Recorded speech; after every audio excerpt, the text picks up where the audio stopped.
Gospodine Picula, prvo pitanje je bilo veoma jednostavno. Da li proces proširenja je mrtav ili ga još ima? Pa ja mislim da je to pitanje koje bi se dalo preformulirati vrlo jednostavno. Da li Europska unija će dočekati recimo svoj 70. ili 80. rođendan? Jer ako doista snage koje su u Europskoj uniji ovoga trenutka izgubile taj jedan osjećaj da najuspješniji politički projekt u ukupnoj povijesti europskog kontinenta dovedu u pitanje, onda je odgovor na vaše pitanje jednostavan. One naravno više ne vide politiku proširenja kao jedan od najuspješnijih instrumenata, ne samo za proširenje utjecaja Europske unije, nego prije svega za njezinu mogućnost da rješava probleme vlastitih građana. Zbog tog Europska unija kao projekt i treba postojati. Međutim, ja vjerujem da jedan projekt definiraju ne samo ambicije pojedinog političara, nego prije svega i otpori tim ambicijama. I u ovom slučaju, ako konkretno mislite na francuskog predsjednika Macrona, koji je doprinio tome da Europsko vijeće blokira otvaranje pregovora sa Sjevernom Makedonijom i Kosovom, zapravo o toj ambiciji ponajviše govore otpori. A tih otpora ima posvuda.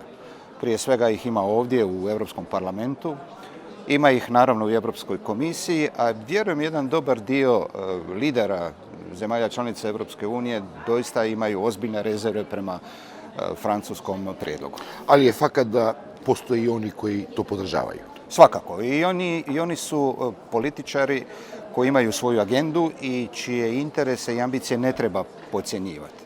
Meni se čini da je predsjednik Macron doista došao pod svjetla reflektora, jer je on nosio tu ideju koja zapravo već dugo vremena tinja. Ona se zapravo pojavljivala tu i tamo i mi smo mogli detektirati zapravo već nakon ulaska Hrvatske u Europsku uniju 2013. godine postalo je jasno da politika proširenja je doživjela svoj zenit negdje tamo 2004. kada je 10 zemalja odjednom ušlo u članstvo u Europskoj uniji. Nakon toga su se pojavili već vrlo artikulirani otpori zapravo ideji proširenja i treba podsjetiti naravno sve koji nas slušaju da su upravo građani Francuske, ali i Nizozemske, rekli svoje ne na referendumu 2004. kada je Europska unija po prvi put htjela dobiti jednu vrstu ustava. Zapravo kada je trebalo napraviti jedan veliki skok u daljnjoj integriranosti. Prema tome ovih, ja bih kazao, 15 godina politika proširenja je gubila na svome zamahu. Ulazak Bugarske i Rumunjske nije baš olakšao mnogo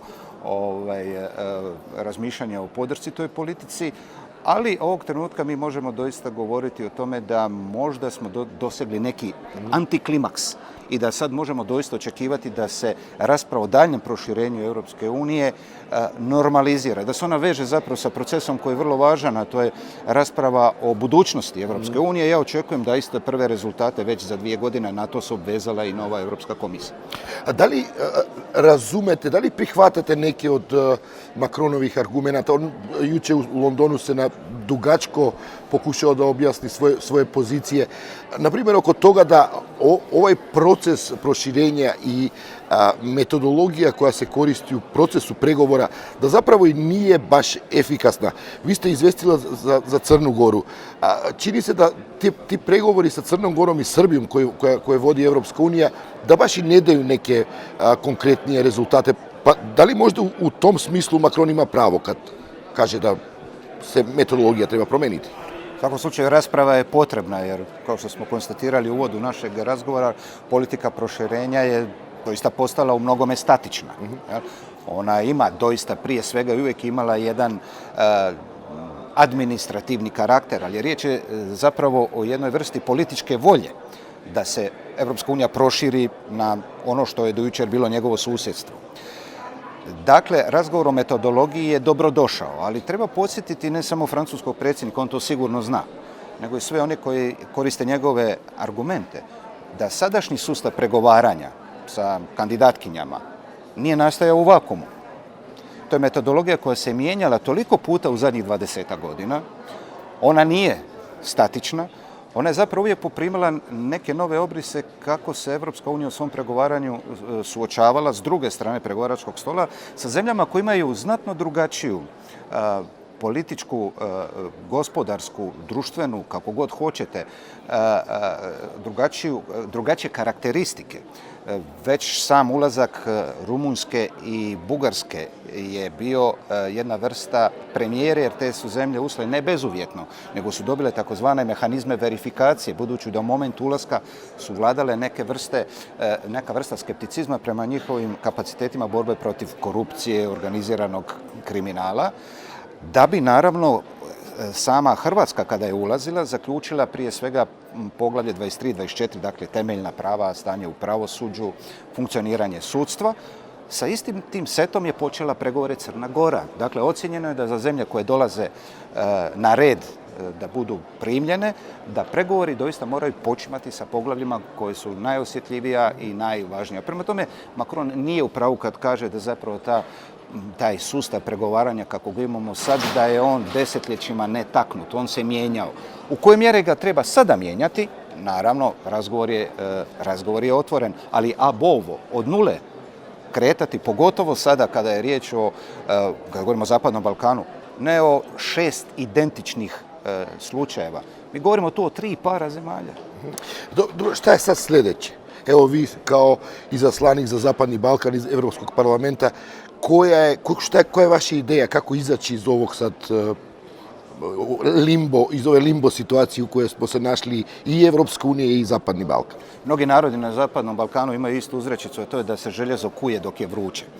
Ovog trenutka jedina možda prava korist od Macronovog istupa je to što je rasprava o proširenju ponovo došla u fokus institucija Europskog parlamenta, dakle parlamenta, komisije i samoga vijeća, a godinama je ta tema praktički životarila bez obzira na određene pomake. Prema tome, sada bi trebalo doista na svim razinama, u svim institucijama Europske unije, ali i u zemljama članicama, ponovo zapravo vidjeti kolika je relevantnost te politike za samu budućnost Europske unije. Dakle, rasprava o budućnosti Europske unije ovoga trenutka, a vidim da je komisija krenula ambiciozno, ta rasprava ne može ignorirati problem koji se nametnuo, to je proširenje. Moja dužnost kao izvjestitelj Europskog parlamenta za izradu preporuka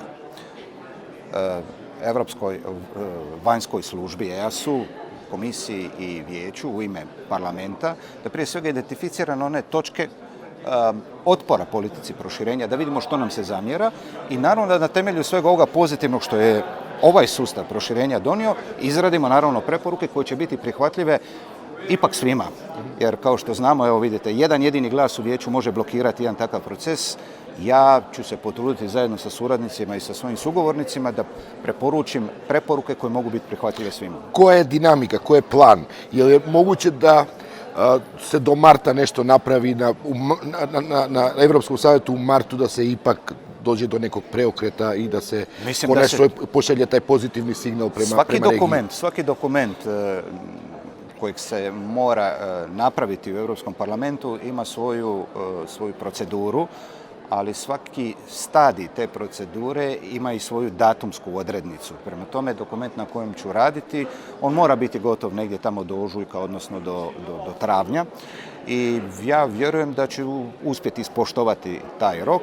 Svakako bi volio da već na Zagrebačkom samitu u svibnju, početkom svibnja iduće godine za vrijeme hrvatskog predsjedanja, ipak se stvori jedna pozitivna kritična masa da se zapravo ne ode iz Zagreba s onim niskim raspoloženjem s kojim se otišlo iz Sofije pred, tada će biti 2 godine. Još jedno zadnje pitanje, kako vidite stanje u Makedoniji nakon ovoga što se desilo u oktobru kad je došlo do svog razočarenja koje zbog toga što nije bilo odobreno start pregovora? Ogorčenost, frustriranost, ljutnja, gnjev građana, ali dobrog dijela politike u Sjevernoj Makedoniji mi je bio potpuno razumljiv. Naravno da i mi koji smo cijelu praktički političku karijeru posvetili da upravo taj dio Europe i postane i dio Europske unije, a da ne bude cijelo vrijeme ne Europska unija, smo bili ljuti. Naravno da mi koji raspolažemo s nešto više informacije, koji pratimo procese izbliža, nismo bili toliko iznenađeni.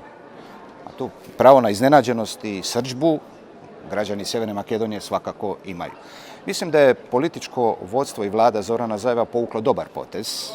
Ono je u internim okolnostima preuzelo je političku odgovornost za to što se dogodilo apsolutno izvan njihovog domašaja odgovornosti i odlučilo je staviti naprosto svoj mandat na raspolaganje narodu, građanima da ponovo odluče.